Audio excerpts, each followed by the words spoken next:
pour ceux qui arrivent encore maintenant. Donc, bienvenue à tous officiellement sur ce 3e webinaire Food Hotel Tech. Comme je viens de l'évoquer, l'idée, c'est de vous accompagner, hôteliers et restaurateurs, sur le lien et la remotivation de vos équipes avant la réouverture. Donc, on est parti sur cette thématique parce que beaucoup de professionnels nous ont fait part de leur inquiétude quant à cette thématique, quant à la remotivation de chacun et le rythme effréné qui risque de revoir le jour dès qu'on va rouvrir. Donc, voilà, d'où l'idée de ce premier webinaire dédié aux équipes. Donc, je vais vous présenter nos intervenantes du jour. D'abord, rapidement, alors je vais mettre fin au sondage, même si tout le monde n'a pas répondu. On a un premier aperçu quand même, donc je mets fin au sondage. Et je ferme. OK. Alors, en fait, moi, je suis Vanessa Guerrier-Buisine. Je vais commencer par moi, une fois n'est pas coutume. Excusez-moi, mesdames. Donc, je représente en fait Food Hotel Tech. Food Hotel Tech, c'est quoi? C'est un salon dédié aux innovations technologiques et aux solutions digitales à destination des hôteliers et des restaurateurs. L'idée, c'est de vous apporter plein de bonnes pratiques, mais aussi de vous faire découvrir des nouveaux outils qui vont vous faciliter la vie au quotidien, qui vont vous permettre de gagner en productivité, de gagner des parts de business, voilà, de faciliter votre vie et surtout de montrer que le digital est totalement compatible avec l'humain, c'est quelque chose qui est complémentaire et non pas l'un vient au détriment de l'autre. Ça, c'est vraiment la base de ce salon. Concrètement, nous, Food Hotel Tech, on est comme vous, on a été très impacté par la crise, on n'a pas pu ouvrir nos salons. Hein. Donc, on s'est dit, comment est-ce qu'on peut continuer à garder ce lien? Nous, ce n'est pas les équipes d'hôtels et de restaurants, mais c'est les équipes, nos équipes, c'est vous en fin de compte. Donc, comment on peut garder le lien et continuer à vous donner des conseils pratiques et à vous accompagner pendant ce temps de difficultés. Et donc, on a lancé les webinaires Food Hotel Tech. Le premier a eu lieu en janvier. Et on a aussi des newsletters tous les mois qui sont là pour vous donner encore des conseils pratiques. Donc ça, c'est la partie Food Hotel Tech. Vous pouvez retrouver sur notre site la marketplace sur laquelle vous trouverez plein d'outils digitaux, pas seulement ceux qui sont présents sur le salon, mais au-delà même. Donc voilà. Donc nos webinaires ont un principe, c'est que systématiquement, on a des professionnels de vos métiers, hôtellerie, restauration, et un exposant Food Hotel Tech qui représente la partie digital tech et qui apporte un regard intéressant, qui vous apprend souvent beaucoup sur les thématiques qu'on aborde. Donc là, on va commencer aujourd'hui par vous présenter Samira Mani. Samira Mani qui représente Cap Hotel et notamment le GNI aussi, Centre Val de Loire. Donc Samira, merci d'être là et je vais te laisser présenter un petit peu ce que tu fais, qui tu es et ton établissement avant de passer à Sonia et Clélia. Merci Vanessa, merci pour l'invitation. Donc effectivement, je représente la société Cap Hotel. Donc on a 21 établissements hôteliers et restaurants répartis un peu partout en France, avec une grande majorité qui se trouve du coup sur la région Centre-Val de Loire. Et effectivement, depuis septembre, je suis la présidente du GNI Centre-Val de Loire, donc le groupement national des indépendants. Donc c'est un syndicat associatif représentatif des métiers du CHR. Voilà. Ok, c'est court, mais c'est efficace. Du coup, je vais peut-être enchaîner avec Sonia. Oui. Oui, mais Samira, tu auras l'occasion, je pense, peut-être de donner du concret avec les exemples qu'on va évoquer aujourd'hui. Ça sera encore mieux. Sonia, je te laisse présenter tes établissements et en dire un peu plus aussi sur… toi aussi, tu fais partie du GNI Centre-Val de Loire. Donc, je te laisse parler, Sonia. Alors, moi, je suis Sonia Alves. Donc, j'ai 2 établissements à Orléans. Donc, un restaurant qui s'appelle le Bidule et un bar qui s'appelle le 66. Je suis la vice-présidente du GNI Centre-Val de Loire. Donc, voilà. Ok, ce qu'on n'a pas précisé pour l'une comme pour l'autre, c'est que alors Sonia a un établissement en ce moment qui est fermé et un établissement qui est ouvert en mode vente à emporter. Samira, de son côté, elle a un ensemble d'hôtels qui reste ouvert et il y a des établissements également fermés, notamment ceux qui ont une partie restauration. Et tous les restaurants, justement, qui sont restaurants en point de vente unique sont fermés. Donc, on a 3 restaurants qui sont totalement fermés. Oui. Ok, merci à toutes les deux. Et Clélia, je te laisse te présenter un peu Skello. Parfait. Bah, déjà, bonjour à tous. Je suis ravie aussi d'être là aujourd'hui. Merci de m'avoir invitée. Du coup, Skelos, c'est quoi? C'est le premier logiciel de gestion de planning et de personnel qui existe en France et qui accompagne un petit peu tous les commerçants, mais surtout les restaurateurs et les hôteliers, qui étaient nos premiers clients quand on a commencé il y a 4 ans, dans la création justement de leur planning, dans le suivi des heures, des congés, des absences de leurs employés. Et voilà, chaque année, on est justement sur le salon Food Hotel Tech pour présenter notre solution. Et aujourd'hui, on espère apporter en effet un regard un petit peu extérieur au sujet de remotivation des équipes, vu qu'on est en contact quotidien avec beaucoup de restaurateurs et d'hôteliers, vu qu'on travaille aujourd'hui avec 6000 clients partout en France, en Suisse et en Belgique. Voilà pour moi. Ok, j'ai juste un petit souci avec la vidéo. Sonia, est-ce que tu peux essayer de réactiver ta vidéo puisque je t'ai perdu? Et pour tous les participants, tout notre public, voilà, c'est bon, toutes les vidéos sont coupées, c'est bon. Par contre, Sonia, si tu m'entends, est-ce que tu peux essayer de réactiver ta vidéo? Ça se passe en bas dans commencer la vidéo normalement. Et si tu as un souci, tu nous en fais part. Voilà, super, impeccable. On te voit à nouveau. On va pouvoir attaquer dans notre sujet. Alors, le chiffre que je vais vous donner là est conséquent, mais ce n'est pas uniquement l'hôtellerie-restauration. On était en janvier 2021 à 2,1 millions de salariés au chômage en France, au chômage partiel. Dans nos métiers, c'est l'hécatombe dans l'hôtellerie-restauration et depuis des mois. Donc, concrètement, ça nous mène à quoi? Ça nous mène à une vraie problématique de perte de rythme, de perte de motivation. On parle de métiers, vous le savez tous, où on bosse les week-ends, on bosse les soirs, on a des rythmes à coupure, des rythmes intenses, des rythmes hyper fatigants, complètement incompatibles avec une vie de famille, ou en tout cas de plus en plus, on va dire, mais une grande partie sont encore difficilement conciliables. Et qu'est-ce qui se passe depuis cette fermeture subie?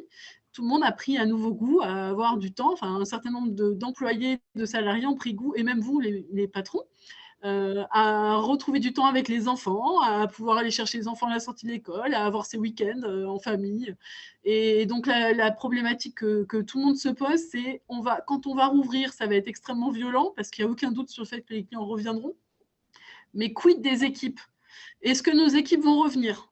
Est-ce que nos équipes vont revenir avec un rythme physique? Est-ce que nos équipes vont revenir avec l'envie de faire plaisir aux clients? Ou est-ce qu'ils vont revenir juste parce qu'il faut revenir bosser? Voilà, il y a plein de questions qui se posent, mais la question aussi se pose de dire, nous, patrons, on revient, mais on n'a plus forcément le physique, on n'a plus forcément non plus la motivation parce que cette crise, elle a essoufflé un peu tout le monde. Donc, comment on peut faire? Qu'est-ce qu'il peut y avoir comme conseil concret pour redonner une dynamique? Donc, on a identifié plusieurs points, plusieurs axes possibles. Le premier, il est tout simple finalement, c'est celui de garder le lien pendant la fermeture. Et ça passe par du basique, qui est tout simplement prendre des nouvelles de ses équipes avec des appels téléphoniques, de la visio ou du WhatsApp.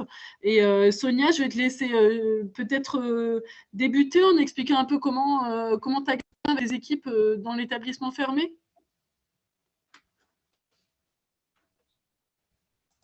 Sonia, si tu m'entends? Je n'ai pas entendu. Je n'entends pas. Juste, est-ce que tu m'entends ou tu m'entends pas? Tu m'entends, Sonia? Oui, là, j'entends, oui.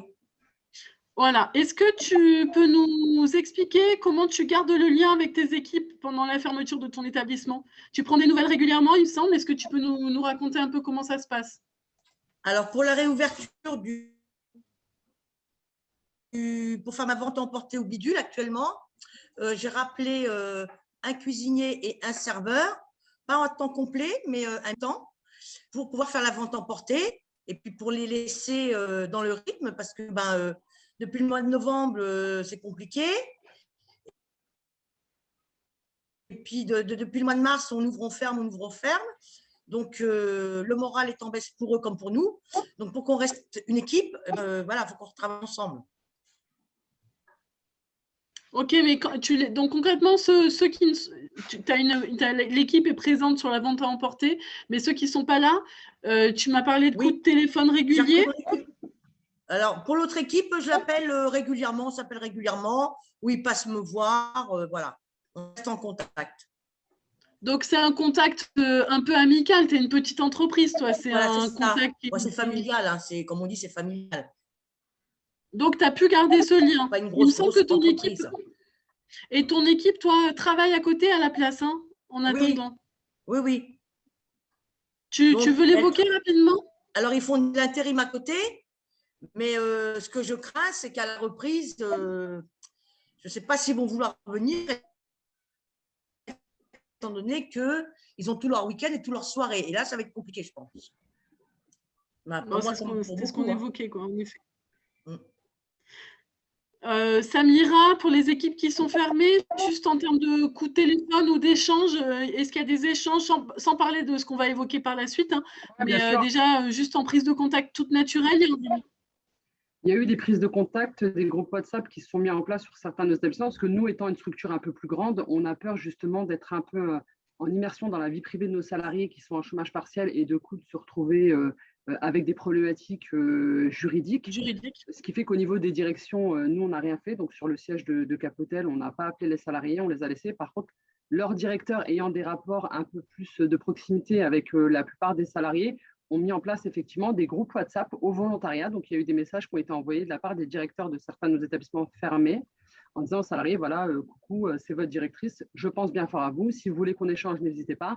Donc, du coup, ça permettait aussi de limiter les problématiques juridiques vu qu'elle proposait la solution de rester en contact. Et c'est ce qui a permis, du coup, par exemple, notamment sur le Mercure, quand on a été fermé sur le premier volet du confinement, donc après le 16 mars, il y a eu un groupe WhatsApp et tous les salariés sont restés en contact. Effectivement, ça a été un choc un peu pour tout le monde, hein. On est l'hôtel, je ne dirais pas phare, mais l'hôtel hyper centre du centre-ville. On a 116 chambres sur cet établissement, 28 salariés en temps normal et on monte jusqu'à 35 sur les périodes saisonnières. Ce qui fait que les 28 salariés, du jour au lendemain, ils se sont retrouvés chez eux alors qu'ils étaient habitués à être tous ensemble, à avoir un travail régulier, donc une assiduité à tenir, une ponctualité, ce genre de choses. Donc, ça a été réellement pour eux un choc. Ce qui fait que ce lien WhatsApp a permis justement de se parler, d'échanger et de garder cette proximité et les équipes soudées les unes avec les autres. Ouais. Totalement. Donc, la crainte que peuvent avoir certains de dire moi, si je les contacte, je me mets en difficulté en termes légal, ça peut être contourné par les chefs d'équipe qui, là, ne posent pas de problème juridique. Bon, ok, ça, c'est un premier angle intéressant. Autre possibilité. Pardon, Samira. Non, je disais donc, autre possibilité pour… Ok. Donc, il y a une autre action possible qu'ont mené beaucoup de restaurants, notamment, et même d'hôtels, c'est de rassembler les équipes autour d'actions caritatives. C'est une option qui permet de garder ce lien aussi. Et donc, on a eu pas mal d'exemples de restos qui ont fourni des repas pour les soignants ou des repas pour les étudiants, pour les défavorisés. Et alors, chez Skello, il y a un exemple aussi. Alors, pour le coup, Skello, vous n'êtes pas une entreprise de restauration, mais ça peut inspirer quand même notre audience sur ce qui est possible de faire pour rassembler les équipes avant la réouverture.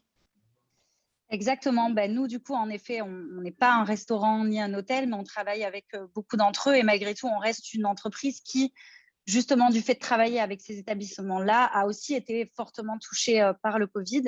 Et donc, de ce fait, on a aussi eu la problématique d'avoir certaines personnes de nos équipes en chômage partiel et donc d'avoir peur, en effet, de perdre le contact, qui soient démotivés à la reprise, qui n'aient pas suivi les avancées justement de Skello pendant leur absence. Et du coup, ce qu'on a fait, c'est qu'on s'est associé avec une association qui s'appelait Entourage. Donc, pour faire rapide, c'était une association qui permettait justement d'apporter des repas qu'on avait préparés chez nous à des personnes sans domicile fixe. Et cette initiative, en fait, on l'a partagée à nos équipes sans évidemment obliger les gens à y participer. Mais ça veut dire que les personnes qui étaient en chômage partiel avaient aussi le choix si elles voulaient d'y participer.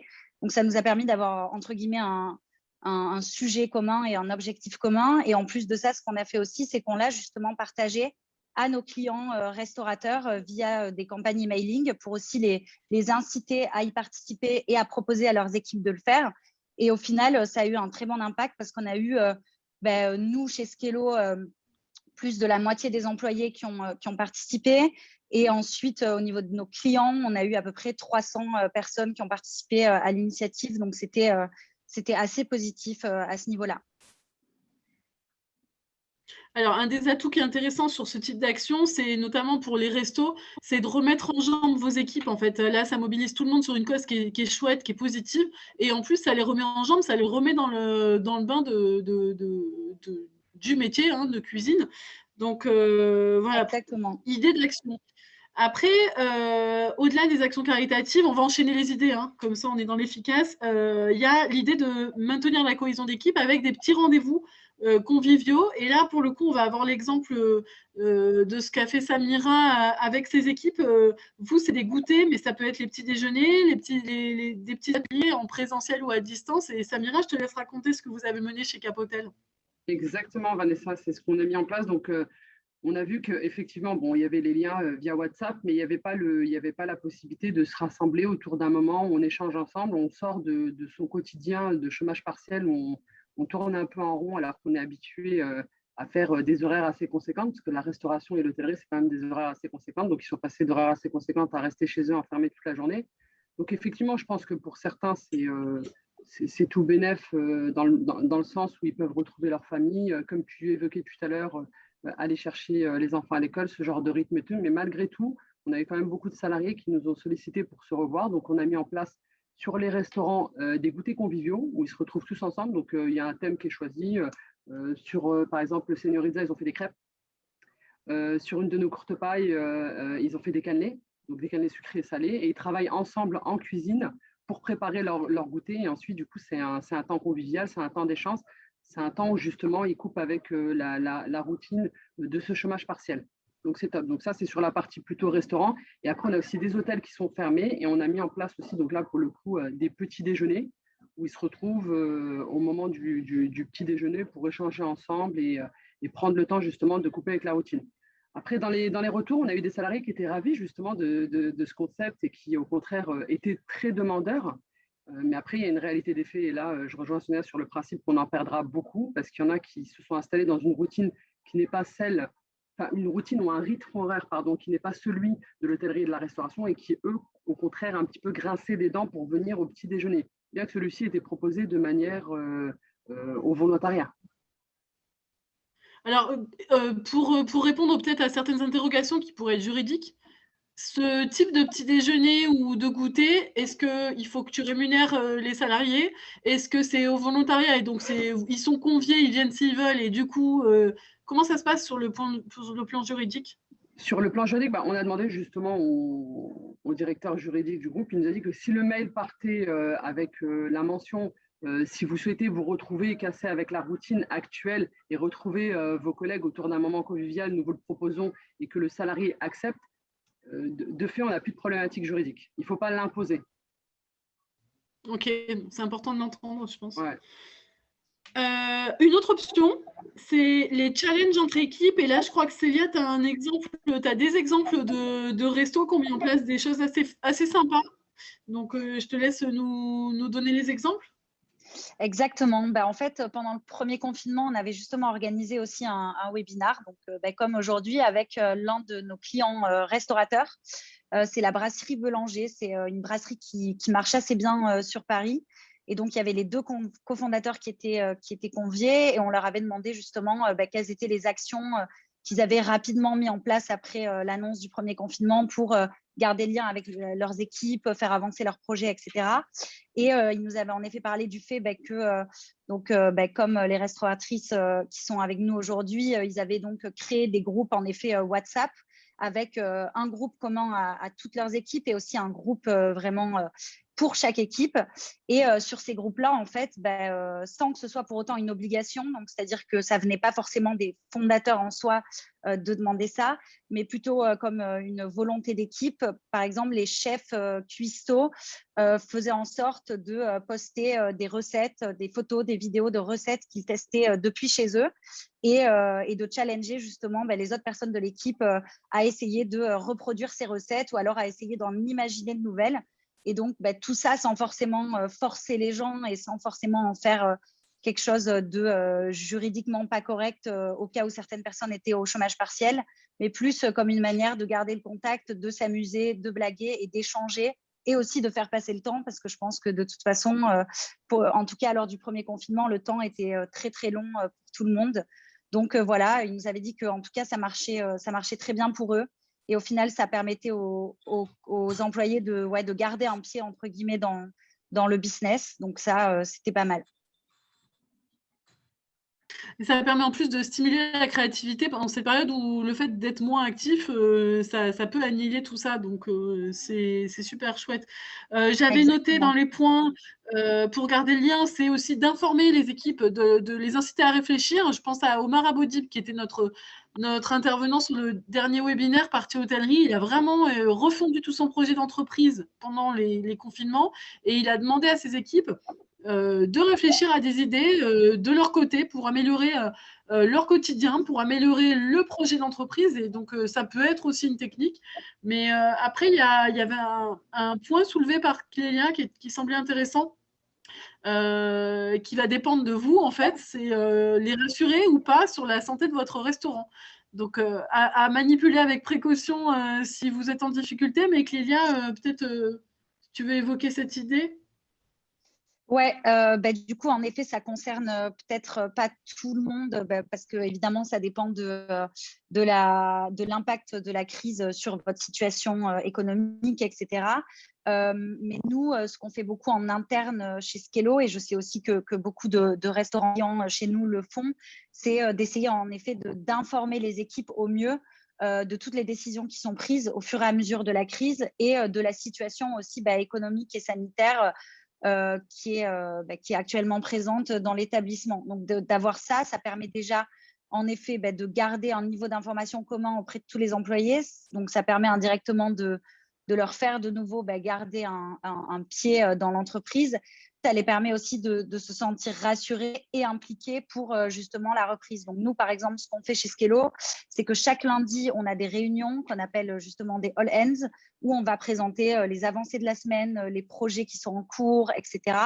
Et on a aussi chaque fois, une fois par mois, une review de performance plus globale où là, vraiment, on donne accès aux infos au niveau de l'entreprise, aux décisions qui sont prises par rapport au Covid, etc.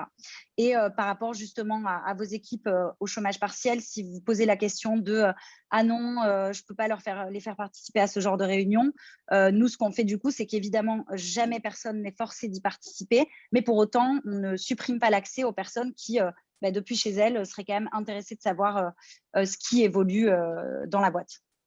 Voilà. Alors, c'est hyper bien fait, c'est professionnalisé en fait sur ce point-là. Est-ce que Samia et Samira, vous le faites peut-être de manière plus humaine et Sonia, je pense à toi surtout. Est-ce que tu leur donnes des nouvelles vous êtes toutes les deux avec la casquette GNI, donc vous avez les infos qui redescendent sur les évolutions liées à la crise sanitaire notamment. Du coup, vous informez les équipes sur la situation de vos établissements, mais surtout peut-être de l'évolution de ce que vous entendez comme info. Comment vous fonctionnez toutes les deux?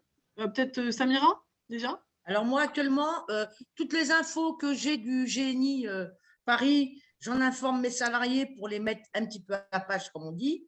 Et on est en attente parce que comme ça change régulièrement, on n'en sait pas plus que ça, mais je les tiens. Voilà. Alors, on te perd un peu au niveau du son, Sonia, mais on a entendu. Donc, c'est bien, tu les tiens informés parce que ça permet aussi de les tenir, de les tenir tout court, en fait. Hein. Les tenir informés, c'est une manière de les garder près de soi, quoi. Samira?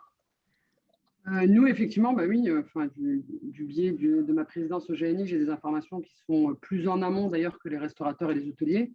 Donc, toujours par le biais de WhatsApp, on a mis en place un groupe avec tous les directeurs. Donc, on ne peut pas faire salarié par salarié. Donc, au niveau de la direction, nous, le point d'entrée, c'est nos directeurs. Donc, on a un groupe de WhatsApp dans lequel il y a tous nos directeurs. Et à chaque fois que j'ai une information pertinente qui me vient du GNI, je la retransmets immédiatement à mes directeurs pour les tenir au courant au fur et à mesure de l'évolution du coup du plan. Comme là, par exemple, il va y avoir le plan de relance qui va être mis en place. Donc, on les informe de manière régulière. Après, ça, c'est au niveau de la direction, au niveau des directeurs. Après, ils font de même avec leurs salariés, mais tout dépend de la typologie de salariés. Certaines personnes sont en capacité de suivre l'évolution de manière optimale, d'autres un peu moins. Ok, donc là, on a évoqué le premier point sur le fait de garder le lien. Le deuxième, c'est en fait inciter vos équipes à rester à jour pendant cette période. Donc, les challenges qui ont été invoqués, par exemple, par Clélia, c'est une manière de le faire, hein, puisque ça stimule leur créativité, donc ils restent à jour.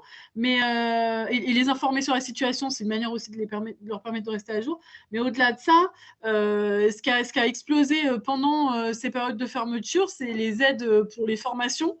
Et enfin, ça a été plus facile pour les professionnels d'envoyer leurs équipes en formation. Donc, je pense notamment en hôtellerie, ce qui a été possible de faire, c'est de travailler un peu plus sur la maîtrise du PMS, par exemple, de prendre en main le Cardex de manière un peu plus intense. J'ai rencontré pas mal d'hôteliers qui se sont vraiment focalisés sur envoyer leurs équipes en formation sur ces parties-là.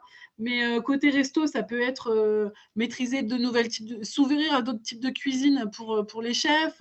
Voilà, il y a eu pas mal de choses mises en place et également le travail autour des coachings.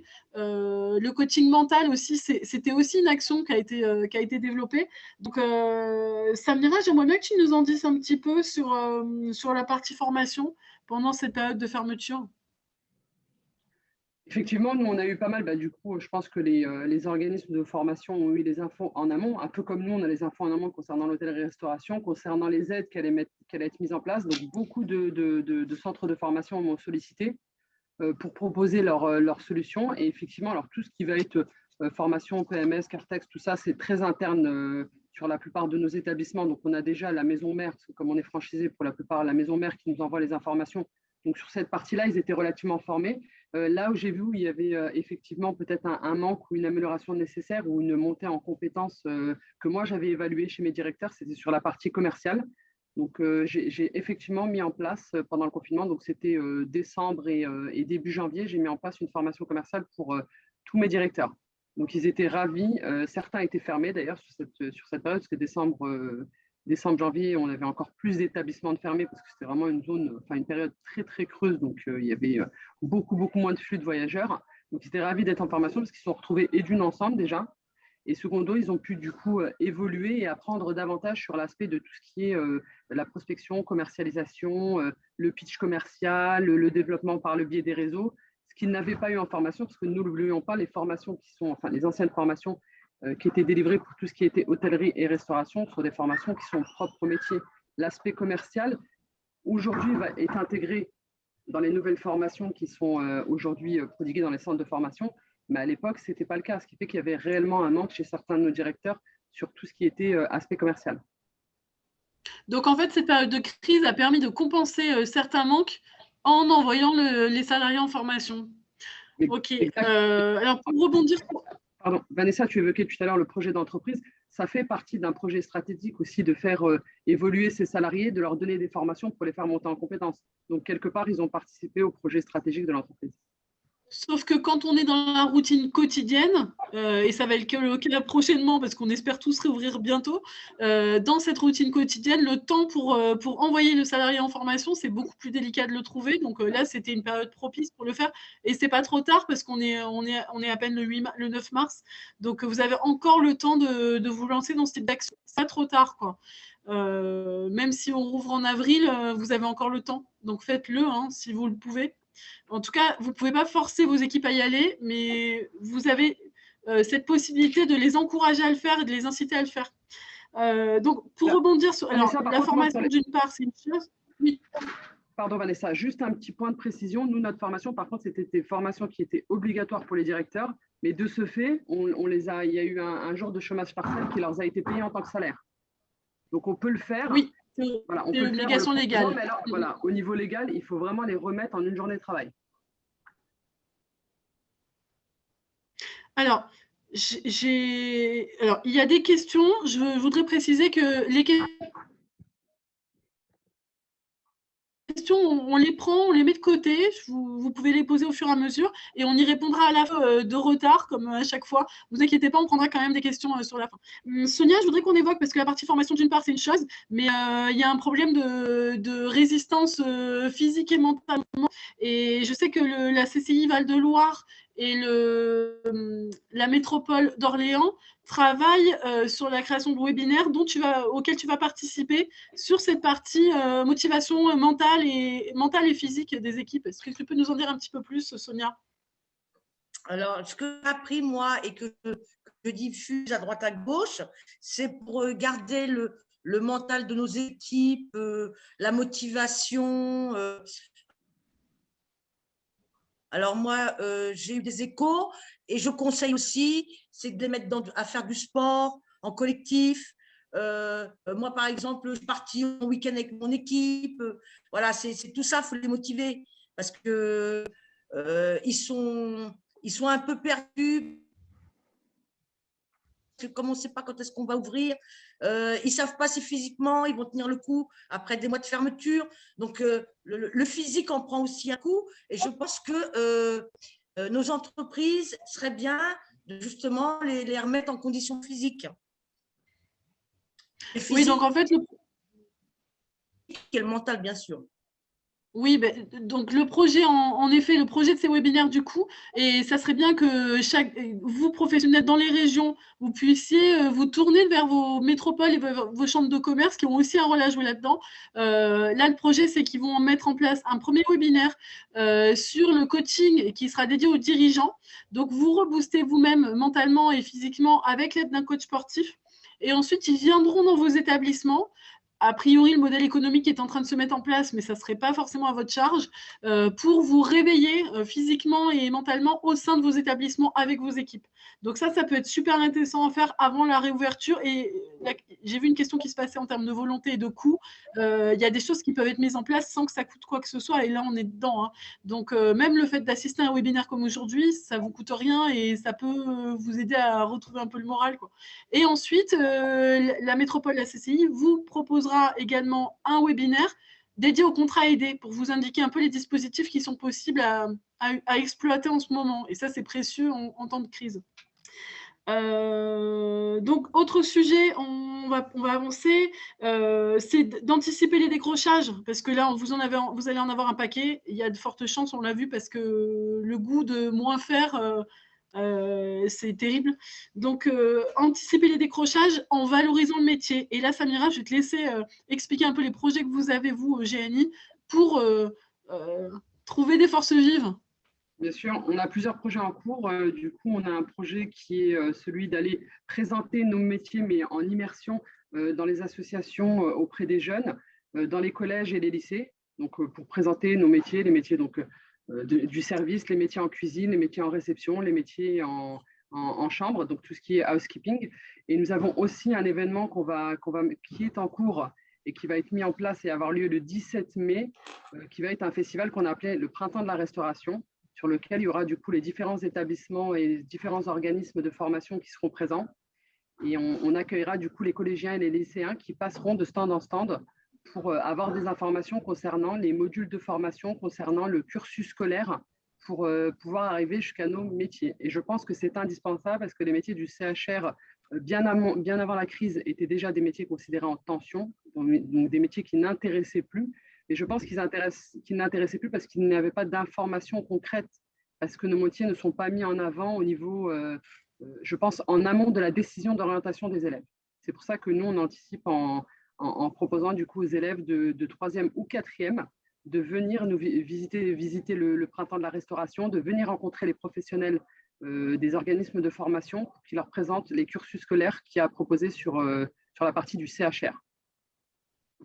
Est-ce que tu as pu constater que les centres de formation, par exemple, est-ce qu'ils sont en difficulté en ce moment pour trouver des stages pour ceux qui sont en cours de reconversion ou en cours de formation ou dans les écoles? Parce que les établissements fermés, c'est une chose, mais trouver des stages, c'est pas facile.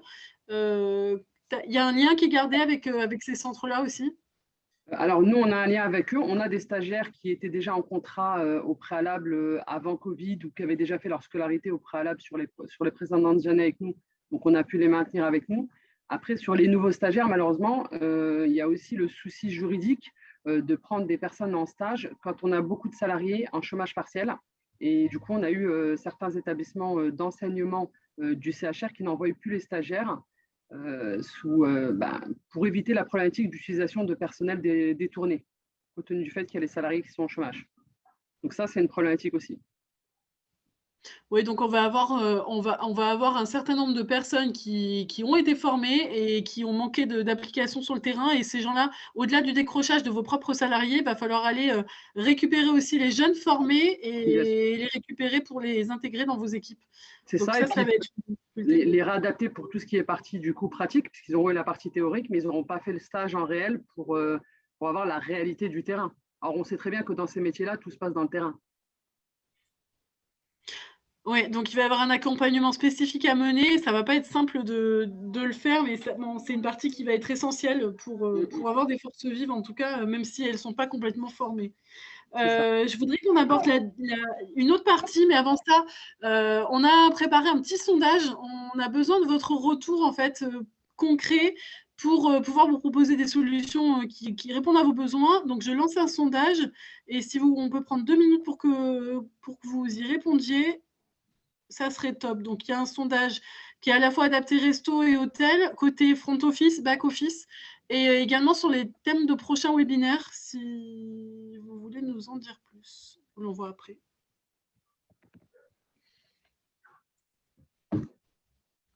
Et Sonia et Samira, si vous voulez rebondir en même temps sur ce que vous voyez là, sur les outils, et vous pouvez répondre également d'ailleurs. Là, Clélia, par contre, je ne te laisse pas répondre.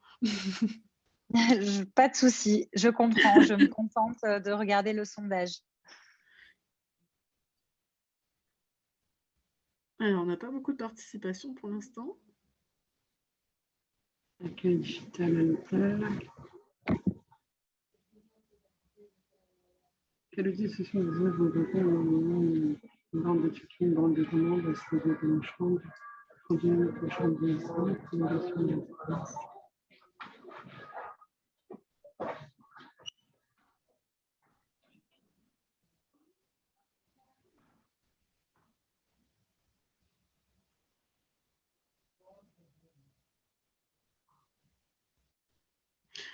Alors, vous êtes nombreux à mettre le CRM sur la partie gestion de relations clients. C'est vraiment le moment de s'équiper du CRM parce que c'est un moment où vous avez le temps de préparer les communications que vous allez ensuite envoyer. Et c'est un temps de préparation qui est conséquent pour bien qualifier la base client. La gestion de l'e-réputation, pareil, on parlait des formations, c'est le moment aussi de proposer à vos équipes, je pense aux petits restos notamment, le patron n'a pas forcément toujours le temps, le chef non plus, et le directeur du restaurant ou le directeur de salle peut prendre en charge cette partie. Il n'aura pas beaucoup de temps non plus, mais au moins si vous êtes plusieurs à maîtriser, ça sera plus simple à gérer. Gestion de planning, ok, bon la Clélia, tu vois, on est en plein dedans. Et après en front, ok. Bon, je vais mettre fin, je vous laisse encore quelques secondes et je mets fin au sondage. Vous êtes peu à avoir répondu, mais c'est quand même intéressant. Et alors, s'il y avait autre, mais je vois qu'a priori, il n'y a pas autre, je vous invite à nous mettre des compléments en chat. Si vous avez des choses qui ne sont pas précisées ici, vous pouvez y répondre en chat. Alors, je vais mettre fin à ce sondage et je vais juste lancer. Je vais vous partager le résultat. Et j'en lance un dernier rapidement. Check.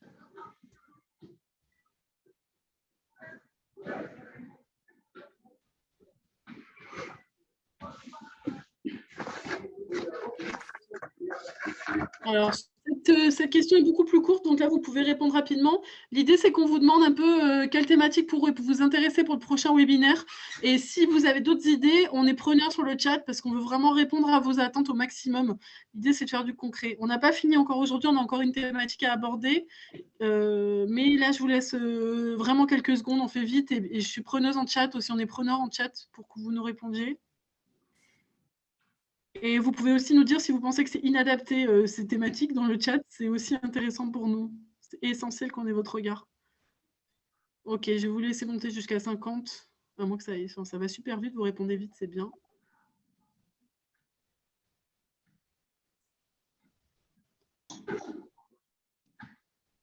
Pareil, Sonia, Samira, vous pouvez répondre. Hein. Ok. Bon, je vais mettre fin pour qu'on puisse enchaîner sur la fin du webinaire. Hop. Alors, on va aborder la fin. La thématique, ça va être de vous équiper, en fait, pour la reprise, parce que c'est bien d'avoir anticipé la reprise, mais il faut aussi que vous soyez armés correctement dans vos établissements pour que ça aille plus vite, pour que les équipes soient très rapidement performantes. Et là, Cléa, je vais te laisser le champ, je vais te laisser parler, Cléa, si tu veux bien. Oui, bien sûr. Bah, déjà, je trouve ça hyper intéressant, le sondage qu'on vient de faire. Honnêtement, c'est assez positif et ça confirme ce qu'on essaye justement de partager chez Skello, mais aussi, je pense, chez tous les outils digitaux qui accompagnent les restaurateurs, parce qu'on n'est évidemment pas les seuls et il y a plein de thématiques différentes. C'est qu'au final, ce qui fera, selon nous, la différence à la reprise, justement, surtout dans le secteur de la restauration et de l'hôtellerie, c'est la manière dont les professionnels vont s'équiper, parce que justement, la concurrence, elle va être encore plus rude. Les gens vont essayer de se démarquer encore plus qu'avant, de se démarquer notamment via l'innovation. Et justement, pour avoir le temps d'innover, je pense, et pour vraiment distinguer son établissement, il faut savoir en fait déléguer certaines tâches administratives, peut-être qu'on faisait avant et qu'on va décider de digitaliser pour aller plus vite. Et donc, ce que je voulais mettre en lumière aujourd'hui, c'est que pour moi, se digitaliser pour la reprise, ça va vous permettre deux principales choses. La première, c'est que ça va potentiellement attirer aussi des nouveaux talents chez vous, notamment si vous avez l'habitude de travailler avec des équipes plutôt jeunes. Je pense que chez eux particulièrement, les outils digitaux, c'est très, très apprécié. Et puis le deuxième point, c'est que ça va vous permettre aussi, donc, comme je l'ai dit juste avant, d'être beaucoup plus efficace sur certaines tâches qui n'ont aucune plus-value, des tâches RH ou de P, par exemple, qui vous prennent du temps chaque mois, qui pourtant ne sont pas hyper intéressantes et que vous allez pouvoir justement automatiser pour vous concentrer sur ce qui compte vraiment. Et donc, je voulais aussi vous donner l'exemple de Skello. Je pense que je vais aller rapidement dessus, mais c'est quand même assez intéressant de préciser rapidement ce qu'on fait, vu que j'ai vu que dans le sondage, il y avait quand même plus d'une quinzaine de personnes qui ont indiqué être intéressées par un logiciel de gestion de planning. Nous, du coup, ce qu'on fait chez Skello, donc, comme je vous l'ai dit, c'est créer des plannings de manière très, très simple, où on va prendre en compte en fait toutes les contraintes de votre établissement, les spécificités de votre manière de travailler, quel que soit votre secteur. On va du coup créer ces plannings de manière automatisée en quelques clics seulement. On va vous permettre aussi d'accélérer en fait la communication avec vos employés. Donc, vous allez pouvoir communiquer avec eux via l'application Skello directement, donc leur envoyer les plannings directement dessus. S'il y a eu des modifications, eux vont pouvoir faire des transferts de shift aussi entre eux sur cette application. Donc, c'est assez pratique. Ils vont pouvoir aussi vous demander, par exemple, leur demande de congé. Vous aurez aussi la possibilité de communiquer par email, par SMS directement depuis Skello. Donc, ça, c'est quelque chose d'assez positif parce que ça va permettre de créer une relation un petit peu plus simple avec vos employés, de leur donner aussi de l'autonomie. Et puis, ensuite, vous allez aussi pouvoir améliorer leur satisfaction globale parce que du fait d'avoir en fait des plannings optimisés, vous allez en fait pouvoir regrouper en fait toutes les variables de paie à la fin du mois et vous allez avoir des bulletins de salaire qui seront en général beaucoup plus justes et sans erreur comparé à avant si vous les faisiez par exemple via Excel ou sur papier. Donc voilà, sans parler uniquement de Skello, moi je vous invite réellement à penser aux solutions digitales qui vont pouvoir vous accompagner au mieux à la reprise selon vos besoins. Et d'ailleurs, je vous inviterai à aller consulter un site que je mettrai d'ailleurs dans le chat après si ça intéresse certains restaurateurs hôteliers, qui s'appelle la boîte à outils du restaurateur, mais où il y a des outils aussi qui correspondent à l'hôtellerie et où vous pouvez vraiment, selon les besoins que vous avez, trouver vraiment tous les outils du marché qui peuvent être intéressants pour vous. Vous aurez d'ailleurs une page sur Skello sur cette page-là, donc voilà, ça peut être assez pratique. Et je finirai juste en précisant que si… Oui, pardon. Je t'ai pas entendu. Non, vas-y, je te laisse terminer. Non, je te laisse terminer. Ok, super. Je voulais juste terminer en disant que si certaines personnes étaient vraiment particulièrement intéressées par Skello, pouvez directement me contacter dans les jours qui suivent le webinaire sur mon adresse mail pro que je vais écrire du coup dans le chat si jamais il y en a qui ont des questions un peu plus spécifiques. Voilà. Après, je tiens aussi à préciser que donc, sur le site Food Hotel Tech, vous avez la marketplace sur laquelle on a tous les outils digitaux. Et je pense ce qu'a développé Clélia est essentiel en termes d'outils, mais on va avoir pour faciliter la vie de vos équipes aussi au quotidien, dans les restos notamment, s'équiper d'un outil de réservation, par exemple, c'est quelque chose qui fait gagner du temps et qui évite d'avoir le téléphone qui sonne toutes les 30 secondes. Les systèmes de réservation via le site internet ou la page Facebook vous facilitent souvent la vie. Il y a cette partie et il y a plusieurs outils comme ça qui sont intéressants. Et donc, oui, sur la marketplace, vous le trouverez. Là, est-ce que vous avez des questions? Parce qu'on a eu une question, mais qui n'était pas sur la thématique propre au webinaire. Sinon, je vais laisser Sonia déjà je vais vous laisser en fait les intervenantes nous dire un mot pour terminer, pour conclure ce webinaire. Sonia, déjà? Et là, je vous donne le rendez-vous pour le prochain webinaire sur le slide. Sonia, un petit mot de la fin? À vous tous et vous toutes, n'hésitez pas à contacter vos salariés qui sont au chômage partiel. Ça leur montrera et le moral, de la motivation de revenir, parce que je pense que nos réouvertures vont être très compliquées avec tous les protocoles qu'il va y avoir. Donc, il faut déjà commencer les réouvertures, mais psychologiquement déjà, les travailler, les préparer et les motiver. Voilà. Super. Samira? Merci à tous pour votre participation. N'hésitez pas du coup à vous rapprocher, comme a dit Vanessa, de vos CCI, de vos métropoles, des différents institutionnels qui, je pense, sont là réellement pour vous soutenir, vous aider et préparer avec vous la relance. Parce qu'effectivement, moi, c'est les échos aussi que j'ai de la part des professionnels, c'est que quand ça va repartir très vite, très fort. Donc, il va falloir se préparer et sur l'aspect physique, du coup, et être sûr d'avoir le personnel nécessaire pour repartir. Un petit mot que j'avais évoqué du coup lors de la préparation de ce webinaire, c'est qu'effectivement, on va avoir dans l'avenir, auprès des petits jeunes, enfin des associations et des écoles, après les échanges qu'on a pu avoir avec les jeunes, la nouvelle génération à venir en tant que salariés, c'est des personnes qui sont extrêmement dans l'affect. Donc, c'est des personnes avec qui il va falloir travailler il va falloir mettre en place une nouvelle méthodologie de management, une nouvelle méthodologie d'approche qui n'est pas celle qui existait auparavant dans l'hôtellerie-restauration. C'est un management de proximité et il faut valoriser vos salariés, il faut les accompagner et il faut être à leurs écoutes. Voilà. Merci à tous pour votre participation et j'espère… Oui, tu me parlais de faire évoluer le management. Hein. C'est ça, il faut faire évoluer le management parce que la génération à venir en tant que salarié est une génération qui sera beaucoup plus tournée vers l'affect, le rapport humain, le rapport de proximité, qui n'était pas le cas dans les formations précédentes et avec les salariés précédents. C'est vrai que l'hôtellerie et la restauration, c'est des métiers assez stricts dans leur enseignement.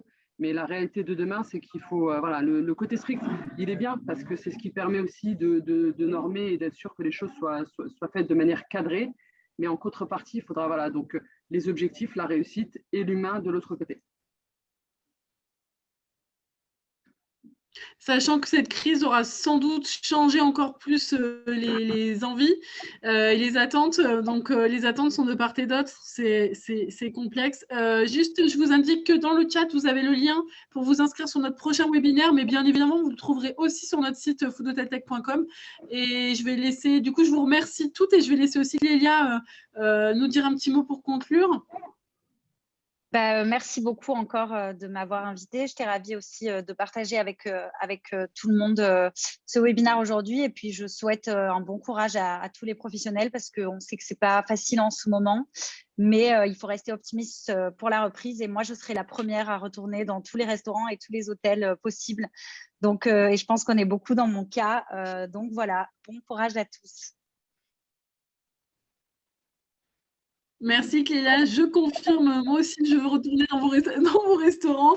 Je précise une chose que je n'ai pas précisée au départ, on va conclure, hein, c'est terminé, mais juste, hier était la journée internationale des droits de la femme. Aujourd'hui, on a eu en fait que des femmes, c'est la première fois depuis qu'on a commencé les webinaires, donc c'est un peu exceptionnel. La fois prochaine, on aura sans doute des hommes, mais là c'était un petit clin d'œil à cette journée spéciale qui était hier. Donc merci à tous les participants, merci pour vos commentaires dans le chat. Donc on se retrouve, j'espère, le 13 avril pour le prochain webinaire. Et encore merci à mes participantes, vous étiez au top aujourd'hui. Merci tout le monde. Merci. Bonne journée. Vanessa. Au revoir, merci. Clélia. Au revoir. Au revoir tout le monde. Au revoir. Au revoir.